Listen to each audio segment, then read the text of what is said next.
Hey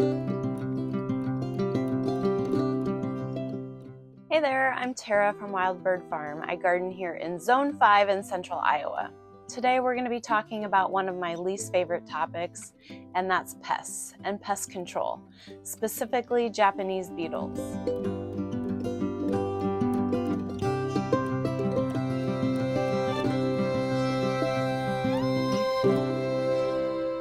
This is my 4th year intensely growing flowers, and I have dealt with Japanese beetles all 4 years.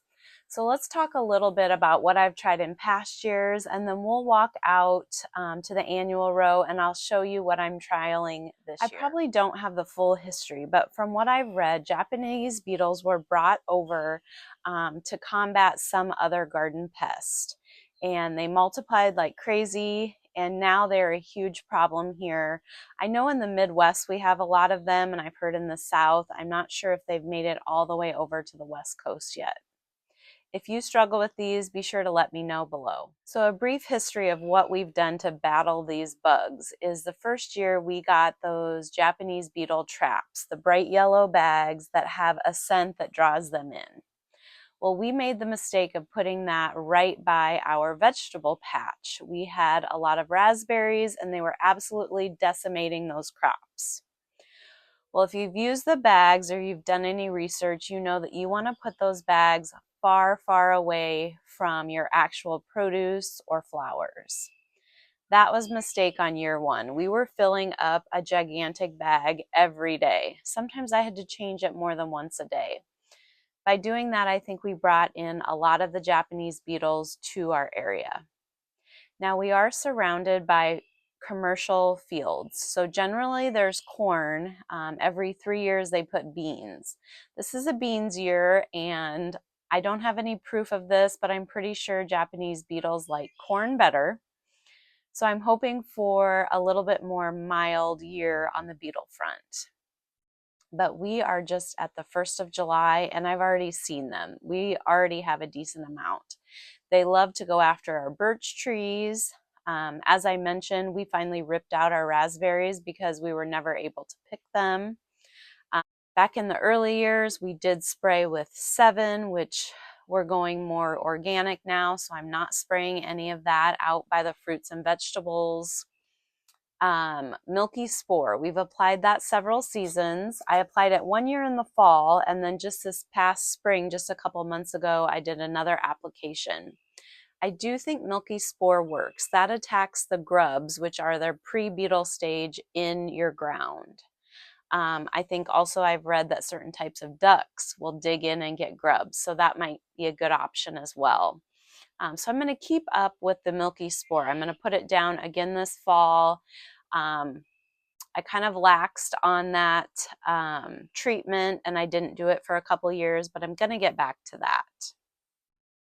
About the only thing that I've found that works is to take out a soapy bucket of water and to flick them off the leaf or off the bloom into the soapy water. Now my chickens do love to eat them, so I've done it sometimes where I haven't put any soap in the water and I've just done it into clear water. That way I can feed it to the chickens. That's another thing I've done. They tend to be slower in the early morning and the evening, so I try and make a routine of it. Generally they're here for about a month. Last year I swear it was 2 full months. It was a really bad year for them. I'm always an optimist, so I'm hoping this year will be a little bit better. But I go out morning and evening and just flick them into the soapy water. Now there's something else I'm doing this year, which is what I want to show you out in the field. It's quite windy today, so I'm going to talk a little bit here before we get out there.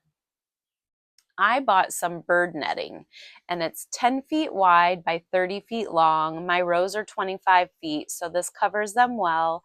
I'm using plastic tubing that my husband cut down to size for me as the arches, and I have 2 rows of zinnias. I'm just trialing this right now. I have some that I plan to plant to come up a little bit later in this season, but I'm going to trial and see if this keeps them out.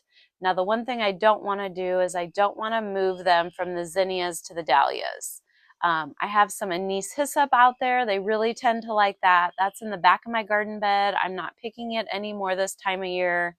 I'm okay if they land on there. It's easy for me to flick them into the soapy water off those hyssop. So that's the best place for them. I've seen a lot of them on the sunflowers this year, and I don't know if because they can't get to the zinnias, sunflowers are a second best choice. So I'm picking a lot of them off the sunflowers. So far, I haven't seen enough damage because I picked the sunflowers early enough. I haven't seen much damage where I'm freaking out about that too much. But as I was mentioning, the one thing I don't want to happen, I don't want them to suddenly find the dahlias appealing. So I'm watching that closely because if they start really getting heavy on the dahlias, I'm probably going to sacrifice a zinnia row for them. Okay, you can clearly see there is my Japanese beetle bucket. And here is the netting I described. I've been doing a lot of weeding, cleaning out some overgrown beds. But here is that bird netting. Again, it's 10 feet wide by 30 long. Very small, too small for the larger beetles to get in. Again, the blue are plastic hoops, probably from the plumbing department at your local hardware store. And then I just have it secured on each side with bricks for the most part down the line. Here's a second bucket. You can see them in there. I picked those last night. It's extremely windy and actually chilly out today. It's hard to keep track of our weather. But as you'll see, some of the zinnias are pushing towards the top of the netting already. So I may eventually need to get some taller hoops. We're starting to have some flowers in there. All right, it shouldn't take me long, but we'll pan over and try and find a couple of these beetles in the off chance you're lucky and you don't have them in your area. Didn't take me long at the edge of the row.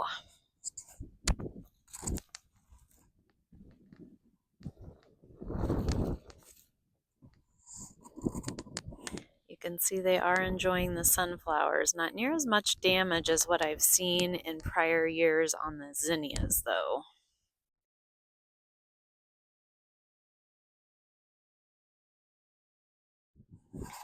As I mentioned, the anise hyssop blooms are really where they're congregated. You can see several. It's windy, so it's hard to see.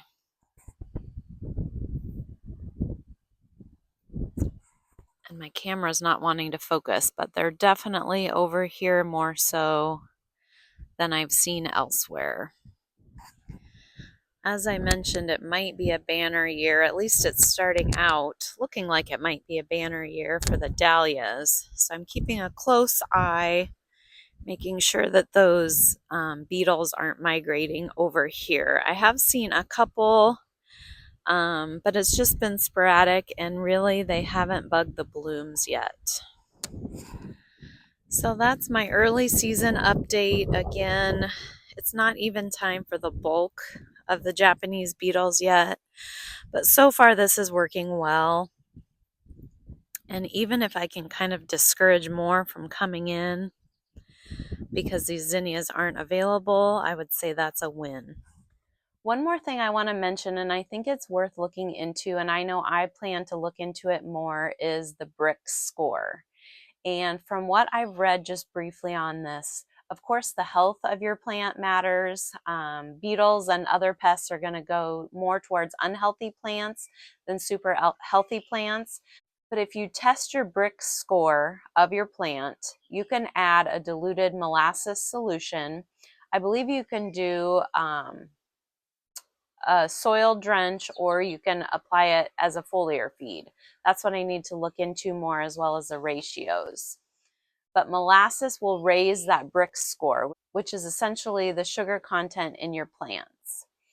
And from what I've read, garden pests don't find plants with high brick scores as tasty as those with lower. So that's definitely something to look into. And again, once I know more about it, I will report back. Let me know in the comments below if you're dealing with Japanese beetles or if there's another pest that's just bugging your garden this year. I know we all have something. Keep fighting the good fight, and happy gardening.